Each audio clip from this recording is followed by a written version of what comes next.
Assalamu alaikum. Brother and sister, welcome back to Islamic Notes channel. Convert story, I want to know why Muslims are happy. Abdurraheem Green, born Anthony Vatswaf Galvin Green, 1962, is a British convert to Islam who is known to the Muslim community for his dawah activities, both on television formally and in informal contexts, such as being a speaker at Speakers Corner Hyde Park. He is a presenter on Peace TV and is the head of IERA, the Islamic Education and Research Academy. He has given several lectures at institutions and universities in the UK and in other countries. Early life. Green was born in Dar es Salaam, Tanzania. His father was a colonial administrator in the British Empire, and his mother was Polish. His father was an agnostic, and his mother was a Roman Catholic. Green was raised in the Roman Catholic faith from an early age. He attended a Roman Catholic school in Yorkshire in the north of England, namely a Roman Catholic monastic boarding school, St. Martin's Ampleforth at Gillincastle, and later Ampleforth College. When he was 11, his father took a job in Cairo, so Abdurraheem went there to live during the summer holidays. He studied history at the University of London, but did not complete his degree due to growing disillusionment with what he perceived as the Eurocentric teaching of the British education system. Convert to Islam. When he was young, Green began to question his Roman Catholic beliefs. During his stay in Egypt, he saw many interesting things. One example is the concept of materialism. In Western society, parents often teach their children about happiness being synonymous with wealth. Green admitted to being amazed by the lives of Egyptian society, where he did not see wealth as synonymous with happiness. However, at the age of 19, he stated that he would continue to maintain his beliefs, even though he did not really believe in them. He also followed Buddhism for almost 3 years, but never formally admitted it. In 1987, Green first became interested in Islam and got a copy of the Quran, which he bought and read while riding a train across the River Thames to Victoria Station. He declared his conversion to Islam in 1988. Personal life. Green had 10 children. He had 2 wives, so he was asked in an interview whether English law prohibited bigamy. Green replied, yes, some Englishmen did, but those who did practice it could protect their second marriage under the terms of common law wives. Under these terms, the children of such a marriage were legitimate and the wife could inherit property. Controversy. In 2005, Green was banned from boarding a stopover flight in Brisbane because he appeared on the Australian government's Movement Watch list for his extreme views on Islam.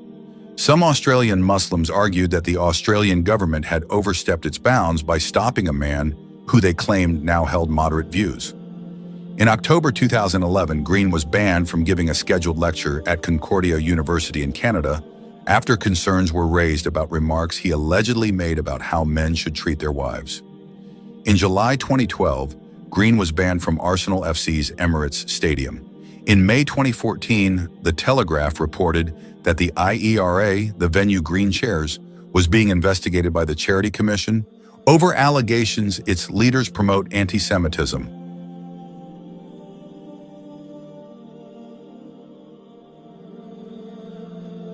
Green's reason for converting to Islam: not satisfied with the concept of God taught since childhood.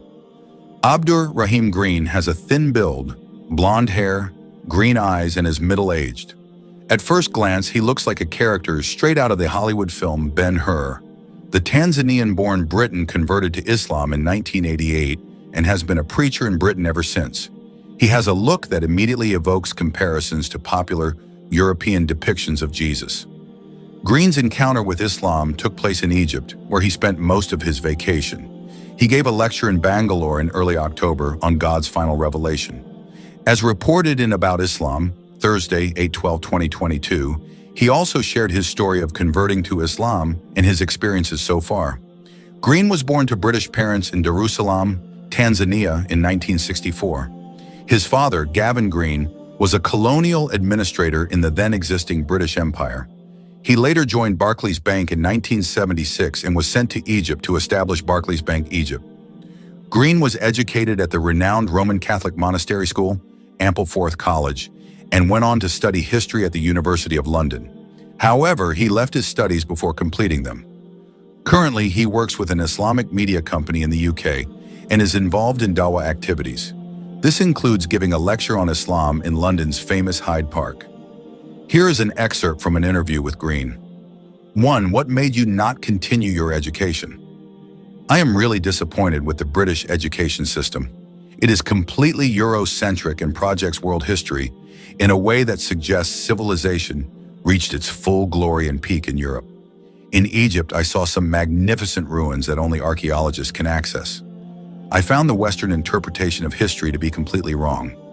I began a personal study of the history of other peoples of the world, various scriptures and philosophies. I practiced Buddhism for almost 3 years, although I never formally embraced it. Studying the Quran immediately interested me. Its message had a magical appeal, and I became more and more convinced that it was divine revelation. I believed that only Allah guided me, no one else. I did not know what made me worthy of Islam.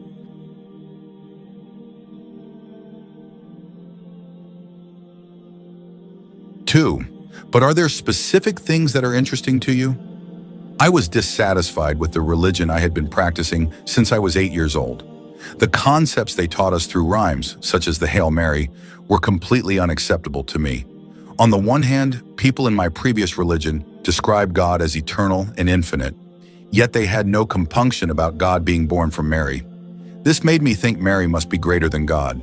Second, the concept of the Trinity confuses me. Similarities like the Canadian maple leaf being one despite having 3 parts seem completely inapplicable. The crunch came when an Egyptian started asking me questions. Despite my confusion about the faith, I tried to be dogmatic as most white, middle-class British people do. I was confused when he tried to get me to accept that God died on the cross, thereby exposing the emptiness of claims about God's eternity and infinity.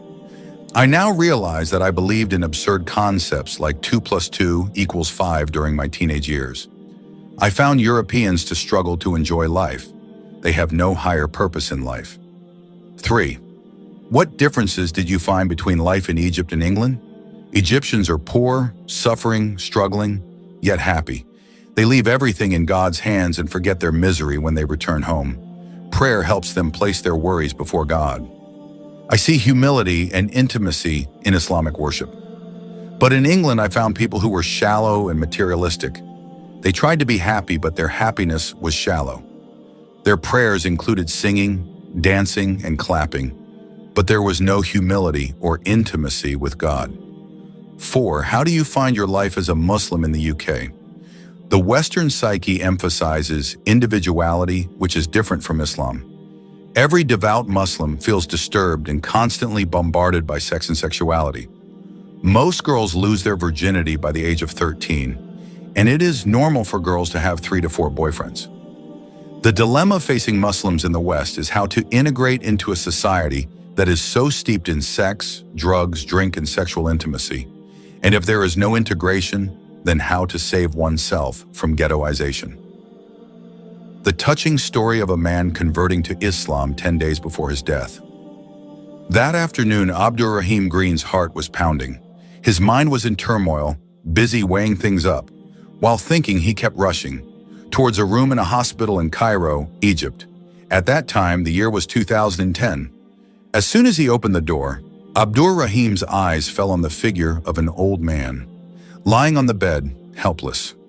He stared at the body closely. That was Mr. Green, his father, former director of Cairo Barclays Bank, a multinational bank headquartered in England.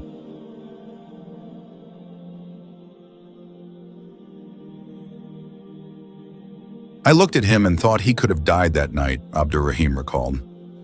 Green had been ill for 2 years at the time. It was this condition that brought the Muslim preacher all the way from England to Cairo. It wasn't just Green's condition. Abdurraheem's heart palpitations were also triggered by another issue, a matter of faith. Since embracing Islam almost a quarter of a century ago, Abdurraheem had always asked his father to convert, but failed.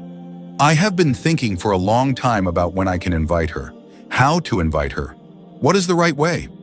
Now that she is seriously ill, I don't want to pressure her, make her sadder, said the man who was born half a century ago. At that time, Abdurraheem thought, this was the last chance to repeat his invitation. The man whose childhood name was Anthony Vatswaf Galvin Green would never forgive himself if his father died and had not converted to Islam. But Abdurrahim's heart remained uncertain. He felt that his father had closed his heart to Islam. Abdurrahim really had no hope. "I was really afraid that he would say no and reject my invitation," he said. This is really difficult.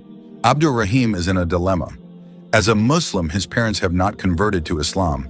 But one thing he holds on to, he does not want to force. It is our obligation to convey the message, to explain to others in the best way we can, said Abdurrahim. Finally, Abdurrahim tried again. He approached Green, who was lying down. "Dad, I have something very important to tell you. Are you listening?" said Abdurrahim, recalling the conversation with his father at that time. However, his father was no longer fluent in speaking. Word by word came out stutteringly. Therefore, Green just nodded, and Abdurrahim continued, "I have something to say.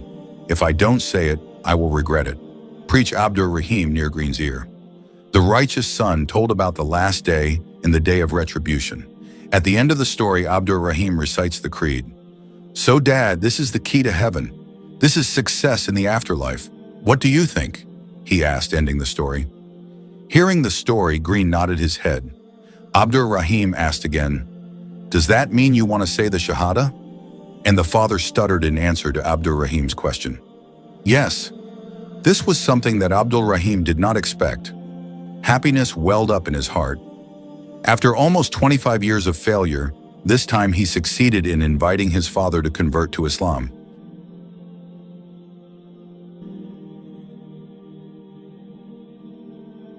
Abdurrahim immediately guided his father in reciting the Shahada.